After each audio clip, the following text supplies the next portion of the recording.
नमस्कार, Avon news में आपका स्वागत है। मैं हूं आपके साथ वैभव। रुक करेंगे इस वक्त की हेडलाइंस पर।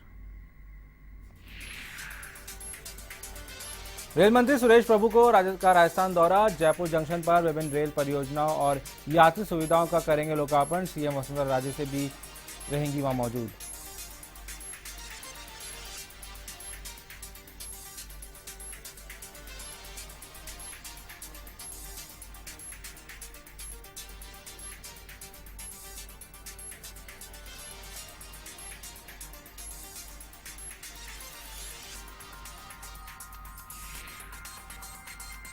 एनएसयूआई के प्रदेश अध्यक्ष पद पर अभिमन्यु पूनिया हुए काबिज। अभिषेक चौधरी को हराया 1158 मतों से। जीत के बाद पूनिया ने यूथ कांग्रेस के प्रदेश अध्यक्ष पर लगाए आरोप।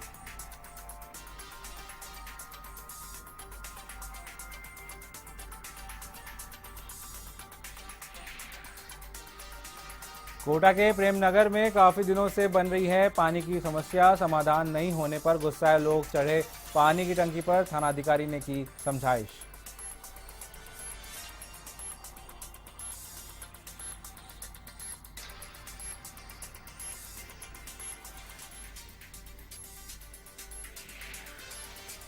श्रीगंगानगर के किशनपुरा गांव में जमीन विवाद को लेकर हुई फायरिंग में आधा दर्जन से ज्यादा लोग घायल। मौके पर पुलिस बल तैनात।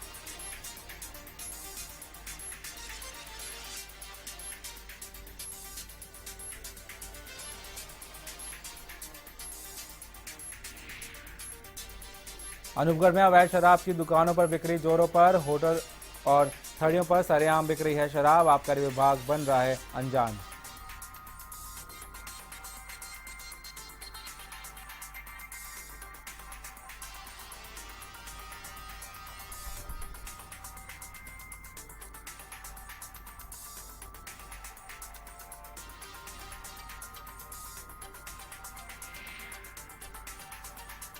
रेल मंत्री सुरेश प्रभु प्रदेश के दौरे पर हैं। मंत्री ने सालासर बालाजी के भी दर्शन किए। प्रभु दोपहर 3 बजे जयपुर जंक्शन पर विभिन्न रेल परियोजनाओं सहित यात्री सुविधाओं का शुभारंभ करेंगे। जंक्शन के तृतीय प्रवेश द्वार प्लेटफॉर्म 4 व 5 पर एक्सीलेटर 500 किलोवाट सौर ऊर्जा संयंत्र का लोकार्पण करेंगे। इस दौरान सीएम राजेश, शहरी विकास और सूचना प्रसारण मंत्री वेंकैया नायडू, खेल मंत्री विजय गोयल, जल संसाधन मंत्री पीपी चौधरी, राज्य के गृह मंत्री गुलाबचंद कटारिया, सामाजिक न्याय अधिकारिता मंत्री अरुण चतुर्वेदी, स्वास्थ्य शासन मंत्री श्रीचंद कृपलानी, जयपुर सांसद रामचरण बोहरा, राज्यसभा सांसद ओम माथुर, महापौर अशोक लाहौटी मौजूद रहेंगे।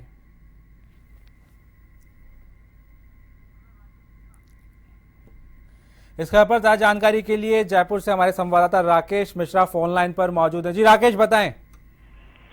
जी वैभव जी, मैं बिल्कुल बताना चाहूंगा कि आज रेल मंत्री सुरेश प्रभु प्रदेश के दौरे पर हैं और उन्होंने सरदार शहर में सौगातें दी हैं। सरदार शहर को रतनगढ़ और आमान परिवर्तन की लाइन को हरी झंडी दिखाकर रवाना किया है और वहीं आज दोपहर करीब 3 बजे जयपुर जंक्शन पर भी रेल परियोजनाओं के साथ यात्री सुविधाओं का वो शुभारंभ करेंगे, जिसमें कार्यक्रम में अपने राजस्थान की सीएम वसुंधरा राजे भी मौजूद रहेंगी और कई वरिष्ठ जो मंत्री हैं केंद्र सरकार के, राज्य सरकार के वहां मौजूद रहेंगे। जी वैभव जी, साथ साथ में मारवाड़ जंक्शन के और अजमेर जो रेल मंडल है वहां के भी कुछ उद्घाटन करेंगे। साथ के साथ में कुछ और सांसद, चाहे भूपेंद्र यादव की बात करें या फिर उदयपुर के सांसद की बात करें, वो सब लोग इसमें मौजूद रहेंगे।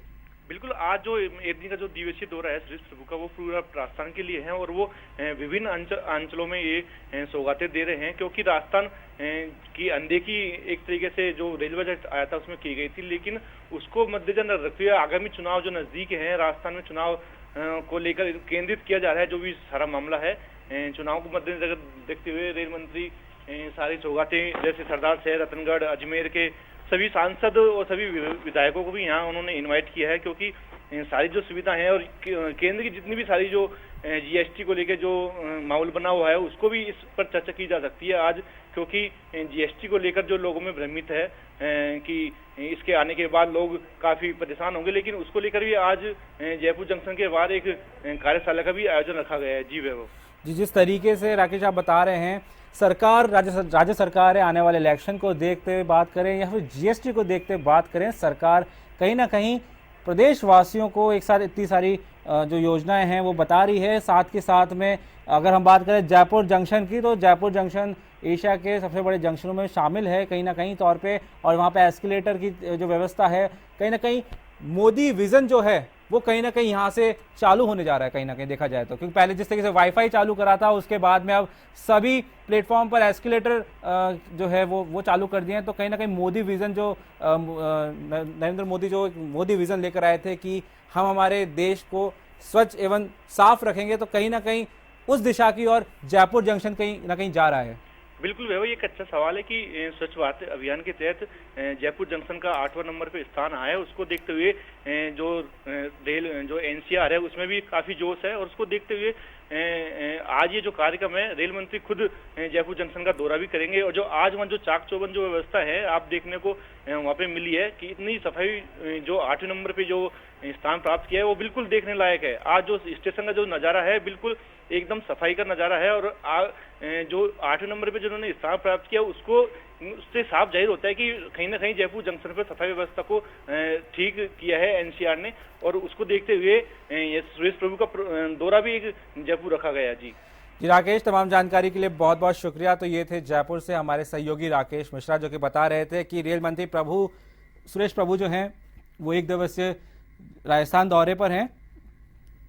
जयपुर जंक्शन पर विभिन्न योजनाओं व परियोजनाओं का शुभारंभ करने वाले हैं। उनके साथ में केंद्रीय शहरी विकास मंत्री वेंकैया नायडू, भाजपा के वरिष्ठ नेता ओम माथुर जो राज्यसभा सांसद हैं, इसके अलावा भूपेंद्र यादव के साथ साथ पीबी चौधरी जो कि केंद्रीय मंत्री हैं, सभी मौजूद रहेंगे। इसके अलावा विजय गोयल भी वहां मौजूद रहेंगे। आपको बता दें इस कार्यक्रम के बाद में ठीक सुरेश प्रभु का वसुंधरा राज्य के साथ में एक अहम बैठक है, जो कि डूंगरपुर जिले के आसपास रेल परियोजनाओं को लेकर बुलाई गई है, जो कि मुख्यमंत्री और सुरेश प्रभु के बीच में वो बैठक होगी।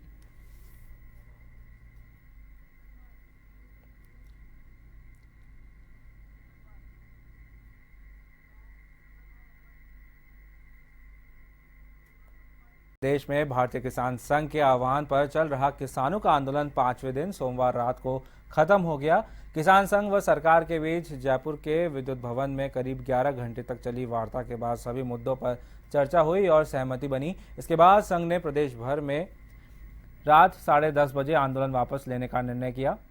सरकार की ओर से गृह मंत्री गुलाब चंद कटारिया, ऊर्जा मंत्री पुष्पेंद्र सिंह राणावत, कृषि मंत्री प्रभुलाल सैनी, सिंचाई मंत्री राम प्रताप, सहकारिता मंत्री अजय सिंह क्लिक और भाजपा प्रदेश अध्यक्ष अशोक परनामी वार्ता में मौजूद थे। किसान संघ प्रदेश महामंत्री कैलाश गंदोलिया व आंदोलन सह संयोजक जोधपुर के तुलचूराम सीवर के अनुसार सुबह 11 बजे किसान संघ प्रतिनिधियों को सरकार ने वार्ता के लिए फिर से बुलाया। सभी मंत्रियों ने अपने अपने विभाग के मुद्दे को विस्तार से चर्चा की। इसके बाद इन मुद्दों पर सहमति बन गई। रात 10:30 बजे किसान संघ की ओर से प्रदेश कोर कमेटी ने जयपुर में आंदोलन खत्म करने की घोषणा कर दी थी। बैठक में किसान संघ के प्रदेश अध्यक्ष मणिलाल लबाना, जोधपुर प्रांत अध्यक्ष हीरालाल चौधरी, जोधपुर अध्यक्ष छेगालाल सैनी, जोधपुर संभाग आंदोलन सह संयोजक तुलछाराम सिवर, चित्तौड़ प्रांत महामंत्री प्रवीण सिंह चौहान, बीकानेर संभाग संयोजक विनोद धारनिया, कोटा संभाग संयोजक जगदीश प्रसाद और जोधपुर जिला अध्यक्ष नरेश व्यास उपस्थित थे। किसान संघ के आह्वान पर मंगलवार को प्रदेश भर में अनाज मंडियां बंद करने का ऐलान किया गया था, लेकिन रात को आंदोलन खत्म होने की घोषणा के साथ ही मंडी बंद का आह्वान वापस ले लिया गया। वहीं प्रदेश में अब मंगलवार को भी सभी अनाज मंडियां खुली हैं।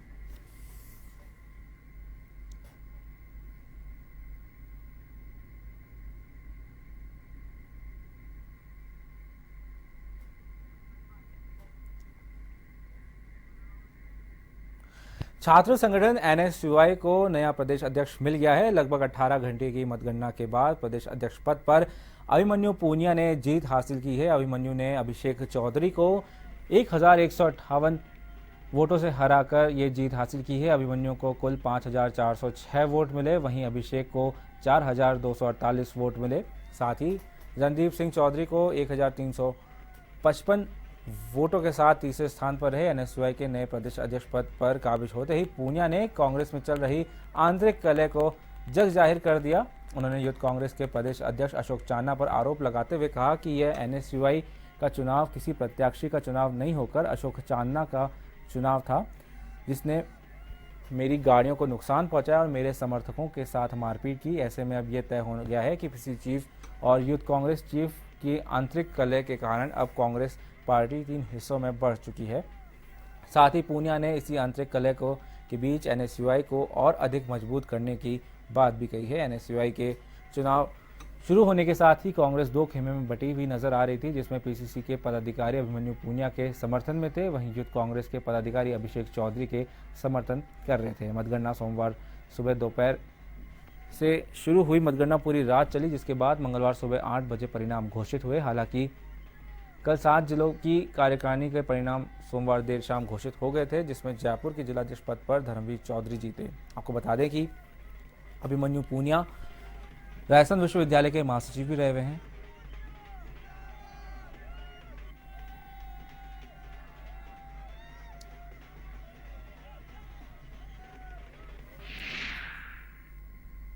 पिछला चुनाव भी मैंने लड़ा और सेकंड रहा था। इस बार पूरे राजस्थान के युवाओं ने सहयोग किया और एक ऐसा व्यक्ति, ये चुनाव कैंडिडेट का चुनाव नहीं था, ये चुनाव यूथ कांग्रेस का अध्यक्ष अशोक चांदना चुनाव लड़ रहा था मेरे सामने। जब 2013 से एनएसयूआई संगठन अनिल चोपड़ा राजस्थान विश्वविद्यालय का अध्यक्ष बना, उसके बाद धर्मवीर चौधरी अध्यक्ष बना और पिछली बार भी निर्दलीय चुनाव जीत कर आया।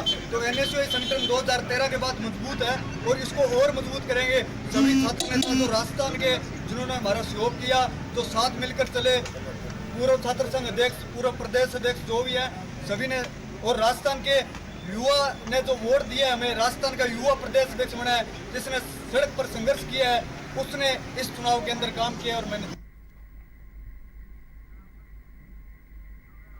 इस खबर ताजा जानकारी के लिए हमारे वरिष्ठ सहयोगी राहुल भारद्वाज फोन लाइन पर मौजूद हैं। जी राहुल, काफी रोमांचक रहा है एनएसयूआई का चुनाव।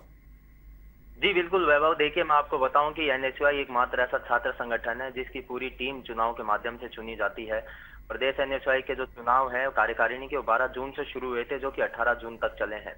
और जो मतगणना की जो मैराथन थी, जो मतगणना होनी थी, वो कल दोपहर सोमवार को यानी 1 बजे शुरू हुई थी और आज मंगलवार यानी 8 बजे खत्म हुई, यानी 19 घंटों के करीब 19 घंटों के बाद ये पूरी मतगणना इनकी पूरी हो पाई है। और इस बार अभिमन्यु पूनिया जो प्रदेश अध्यक्ष बने हैं, वो पिछली बार चुनाव जीतने से रह गए थे प्रदेश का, और वो उपाध्यक्ष वहां बने थे और राकेश मीणा वहां अध्यक्ष बने थे, लेकिन इस बार जीत उनके खाते में गई है।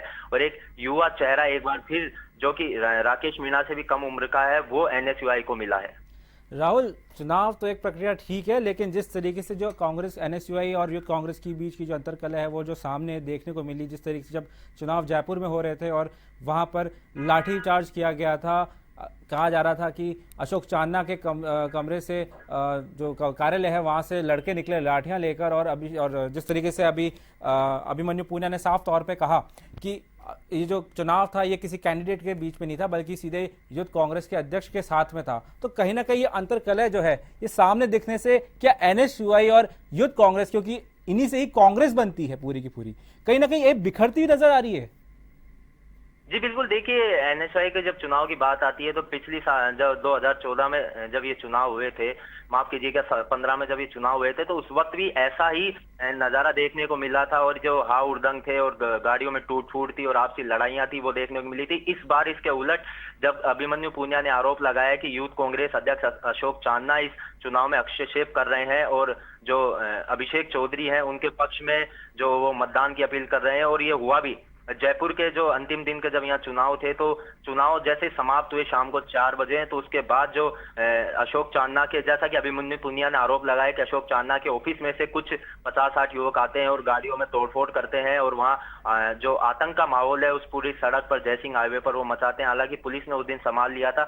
ये आपने सही कहा कि ये जो चुनाव है संगठन के, ये यूथ कांग्रेस और जो मेन कांग्रेस पार्टी है उनके बीच में भी दो फाड़ होती नजर आई है, क्योंकि यहाँ जो बड़े नेता थे उनके समर्थक जो थे यहाँ चुनाव लड़ रहे थे। जैसे अभिमन्यु पूनिया, माना जा रहा है कि कहा यह गया था कि अभिषेक चौधरी ने आरोप लगाया था कि अभिमन्यु पूनिया को सचिन पायलट का, रामेश्वर डूडी का समर्थन है, तो अभिमन्यु पूनिया ने आरोप लगाया कि जो अभिषेक चौधरी है उसको यूथ कांग्रेस अध्यक्ष अशोक चांदना का समर्थन है। इस तरीके से चुनाव लड़े गए। हालांकि इनके बावजूद जो रणदीप चौधरी, अजय कसवा और विजय मीणा थे, इनके ऊपर भी कहा जा रहा था कि बड़े नेताओं का हाथ है और हर कोई अपने जो युवा प्रत्याशी है उसको चुनाव जिताना चाहता था यहाँ पर। जी राहुल, फिर भी तौर से देखा जाए तो अब एनएसयूआई को अपना एक नया प्रदेश अध्यक्ष मिल गया है। अभिमन्यु पूनिया के रूप में। और रही बात प्रदेश की, तो प्रदेश में अब कांग्रेस की जो स्थिति है, कहीं ना कहीं अब एनएसयूआई, क्योंकि अभिमन्यु पूनिया ने साफ तौर पे कहा है कि ये जो अंतरकलह है ये अलग जगह है, लेकिन यूथ कांग्रेस एनएसयूआई को अगर मजबूत करना है तो उसके लिए सबको साथ मिलकर चलना पड़ेगा। ये अभिमन्यु पूनिया ने बहुत बड़ी अच्छी बात बोली उसमें। जी बिल्कुल, ये जरूर देखने को मिला है पिछले भी कार्यकाल में जितने भी अध्यक्ष हैं उनमें जो प्रदेश अध्यक्ष होते हैं और जो जिला अध्यक्ष जो चुनकर आते हैं, क्योंकि ये सारी प्रणाली चुनाव के जरिए होती है। यहाँ जिला अध्यक्षों की जो है वो मनमुटाव प्रदेश अध्यक्ष जरूर रहते हैं, क्योंकि अभी छात्र संघ चुनाव आने वाले हैं, अगस्त के महीने में पूरे प्रदेश में चुनाव होंगे। तो उस दौरान जिला अध्यक्ष जो लोकल कॉलेज होते हैं वो अपनी पसंद के कैंडिडेट को वहाँ टिकट दिलाने की मांग करता है, लेकिन प्रदेश अध्यक्ष उनकी बात नहीं मान पाते हैं। इस कारण उनमें अनबन का और मनमुटाव का माहौल रहता है। और कल जब यहाँ से धर्मवीर चौधरी जब जिला अध्यक्ष का चुनाव जीते तब उन्होंने भी ये कहा था कि प्रदेश अध्यक्ष कोई भी बनकर आएगा तो आपसी सामंजस्य बैठाकर रहेंगे, क्योंकि कांग्रेस की, यूथ कांग्रेस की और एनएसयूआई की हालत अभी प्रदेश में इतनी ठीक नहीं है। इसलिए पहले जरूरत है कि जो कांग्रेस का मेन युवा चेहरा है एनएसयूआई, उसको सबसे पहले मजबूत करना है। अगर वो मजबूत होता है तो यूथ कांग्रेस भी अपना आप मजबूत होगी और मेन जो पार्टी है कांग्रेस वो भी अपना आप मजबूत होती चली जाएगी। और उसी का फायदा 2018 के जो विधानसभा चुनाव होंगे उसमें कांग्रेस को दिलाने के लिए एनएसयूआई संगठन यूथ कांग्रेस पूरी कोशिश कर रहा है और सभी युवाओं को जोड़कर कांग्रेस पार्टी को मजबूत बनाने की कोशिश यहाँ रहेगी। राहुल, एक महत्वपूर्ण प्रश्न, चुनाव से पहले, ठीक पहले फर्जी वोटर्स का बड़ा मामला उछला था कि जैसे चित्तौड़गढ़ में उछला और बहुत सी जगह मामला उछला कि फर्जी वोटर्स बहुत से थे, क्या कहेंगे? जी बिल्कुल, ये बिल्कुल वाजिब प्रश्न आपने पूछा है। इसके लिए जो इनका डेलीगेट्स जो चुनाव कराने के लिए बाहर से आए हैं एनएसयूआई के, चुनाव में ये होता है कि जो प्रदेश का एक भी आदमी चुनाव में अपनी भागीदारी नहीं निभाता है और दूसरे प्रदेशों से डेलीगेट्स को बुलाया जाता है। एनएसयूआई के संगठन के जो नेता होते हैं उनको यहाँ चुनाव प्रक्रिया पूरी संपन्न कराने के लिए बुलाया जाता है। तो एनएसयूआई के जो हाल ही में अभी जो परसों ही जो बयान दिया था जो प्रदेश प्रवक्ता है उन्होंने, कि जो डेलीगेट्स आते हैं उन्होंने बिना देखे ही इस बार कॉलेजों को यहाँ पर आईडी कार्ड, जो छात्र थे उनका आईडी कार्ड बना दिए और जिन कॉलेजों का कोई अस्तित्व ही नहीं था प्रदेश में उनके भी यहाँ वोटर आईडी पकड़े गए। और इसका नजारा देखने को भी मिला जब यहाँ मतदान हुआ जयपुर जिले में, जयपुर जिला कार्यकारिणी का और प्रदेश का। उस दौरान वैभव जी 200 से और 250 के बीच एक एक बार में मतदाता यहाँ पकड़े जा रहे थे। यहाँ तक कि वोटर आईडी उनकी नकली थी, आधार कार्ड उनके नकली थे, कॉलेज आईडी उनकी नकली थी। पुलिस ने उनको गिरफ्तार भी किया, थाने भी लेकर गए। और जब पुलिस से भी, जब थाने में लोग ज्यादा हो गए थे तो पुलिस ने भी उनके वहाँ कार्ड जब्त किए और उनके बाद वहां को मतदान स्थल से उन छात्रों को बाहर निकाला। सिर्फ छात्र ही नहीं था, ऐसे कई छात्राएं भी यहाँ पकड़ी गई थी जो फर्जी वोट यहाँ डालने आ रही थी। हालांकि प्रशासन पूरा मुस्तैद था, एनएसयूआई संगठन पूरा मुस्तैद था और करीब 500 से 600 यानी 2 दिन में 500 से 600 मतदाता तो इन्होंने यहाँ फर्जी पकड़े थे और आधे से ज्यादा मतदाताओं को इन्होंने यहाँ वोट नहीं डालने दिए थे। चलिए राहुल, तमाम जानकारी के लिए बहुत बहुत शुक्रिया। तो ये थे जयपुर से हमारे संवाददाता राहुल भारद्वाज जो बताए थे कि नवनियुक्त प्रदेश अध्यक्ष एनएसयूआई के अभिमन्यु पूनिया ने साफ तौर पे जीत के बाद में सभी छात्रों का बहुत खुशी जाहिर की है। तो वहीं खास तौर पे बात रही कि उन्होंने यूथ कांग्रेस के प्रदेश अध्यक्ष अशोक चांदना पर साफ तौर से आरोप लगाया है। समय से पानी की समस्या से जूझ रहे प्रेमनगर आवासीय कॉलोनी के बाशिंदे और महिलाओं और पुरुषों ने आज सब्र का बांध टूट गया। लगातार 3 दिन से पानी की समस्याओं से कॉलोनी के लोग जूझते रहे। कई बार यहाँ बाशिंदे राजनेताओं और अधिकारियों को इस समस्या से अवगत करा चुके हैं, परंतु हालत जस के तस बने हुए हैं। कोई समाधान नहीं होने से 1 दर्जन महिलाएं पुरुष पानी की टंकी पर चढ़ गए, लेकिन प्रशासन का कोई भी अधिकारी मौके पर नहीं पहुंचा। कोटा के उद्योग नगर थानाधिकारी धनराज मीणा मौके पर पहुंचे, उन्हें समझाइश कर टंकी से उतारे, लेकिन फिर भी विभाग की ओर से पानी की जो स्थायी समाधान का कोई आश्वासन नहीं मिला। आप टीवी स्क्रीन पर साफ तौर पर देख सकते हैं कि महिलाएं पुरुष, कॉलोनी के जो महिलाएं पुरुष हैं वो पानी की टंकी पर चढ़ गए और जब थानाधिकारी वहां पहुंचे उन्होंने काफी समझाइश करी, लेकिन जलदाय विभाग का कोई भी कर्मी वहां पे नहीं पहुंचा। इस खबर पर ताजा जानकारी के लिए कोटा से राजेंद्र भारद्वाज फोन लाइन पर मौजूद है, हमारे वरिष्ठ सहयोगी। जी राजेंद्र जी बताएं। वो बताना चाहूंगा, इसको जलदायिक विभाग की एक उदासीनता का एक नजारा ही कहेंगे कि चंबल के पावन तट पर रहते हुए यहाँ के लोग और बाशिंदे प्यासे ही रह जाते हैं। कोटा यूआईटी ने 2-2 टंकियां वहां पर बना के रख रखी है, उसके बाद भी वहां के बाशिंदे लगातार पानी के लिए जद्दोजहद करते नजर आते हैं। साथ ही वैभव बताना चाहूंगा, ये प्रदर्शन कोई आज ही की बात नहीं है। लगातार बीजेपी की बात करें चाहे कांग्रेस की बात करें। विपक्ष हमेशा अपनी भूमिका निभाता है और भूमिका निभाने के साथ में ही इस तरह का प्रदर्शन करना एक बात होती है, मगर सत्ताधारी पार्टी भी अगर जलदायक विभाग का घेराव करे, साथ में प्रदर्शन करे, तो एक बहुत ही बड़ी बात होती है। लगातार ये पानी की समस्या बढ़ती हुई चली जा रही है और ये कोई आज की बात नहीं है। आज जब लोगों का सब्र इससे टूट गया तो उन्होंने एक टंकी पर चढ़कर इस तरह का प्रयास किया और प्रशासन को घेरने की कोशिश करी। वैभव जी राजेंद्र जी, तमाम जानकारी के लिए बहुत बहुत शुक्रिया। तो ये थे राजेंद्र भारद्वाज जो कि बता रहे थे कोटा के प्रेम नगर में पानी की समस्या को लेकर पानी की टंकी में पानी नहीं होने के कारण लोग बाग करीबन महिलाएं पुरुष आधा 1-2 दर्जन महिला पुरुष पानी की टंकी पर चढ़ के विरोध प्रदर्शन कर रहे हैं।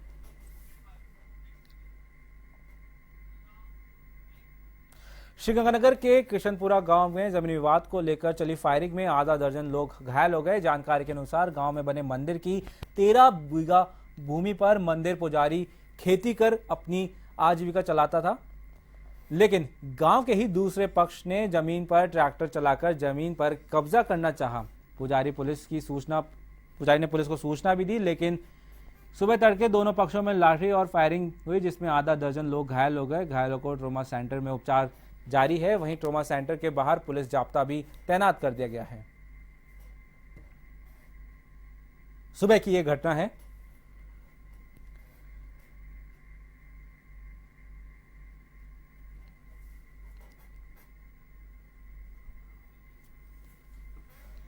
आपको बता दें कि श्रीगंगानगर की खबर है, जहां जमीनी विवाद को लेकर आधा दर्जन लोगों पर गोलियां चला दी गई। वहीं मौके पर भारी पुलिस जाब्ता भी तैनात है।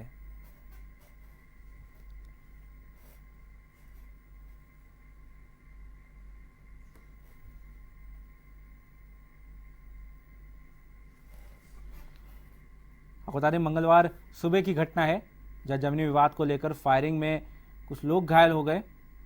वहीं आधा दर्जन घायलों को ट्रॉमा सेंटर में उनका उपचार अभी जारी है। वहीं मौके पर भारी पुलिस बल भी तैनात है।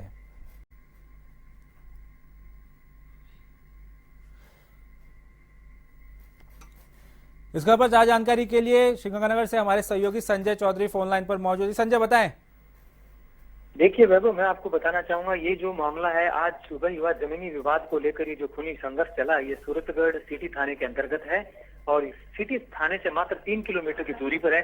पुलिस को पहले सूचना होने के बावजूद भी पुलिस ने कुछ एहतियात के तौर पर कुछ नहीं किया, ऐसा आरोप है उन जो पंडित हैं उनका कहना है कि पुलिस को कहा गया पहले, उसके बाद भी उन्होंने कोई कार्रवाई नहीं की गई। और इसमें ये जो लोग घायल हुए हैं उनकी आज सुबह ये जो लड़ाई चली है, ये लाठी भाटा जंग से लेकर बंदूक की गोलियां तक चल गई है उसमें। और ये 13 बीघा जमीन है जो उस मामले को लेकर इनमें आपस में लड़ाई हुई है आज सुबह। चलिए संजय, तमाम जानकारी के लिए बहुत बहुत शुक्रिया। तो ये थे हमारे सहयोगी संजय चौधरी जो कि बता रहे थे कि आज मंगलवार सुबह को एक जमीनी विवाद को लेकर फायरिंग हुई जिसमें आधा दर्जन से ज्यादा लोग गंभीर रूप से घायल हो गए, जिनका इलाज जारी है। तो वहीं भारी पुलिस बल भी तैनात है।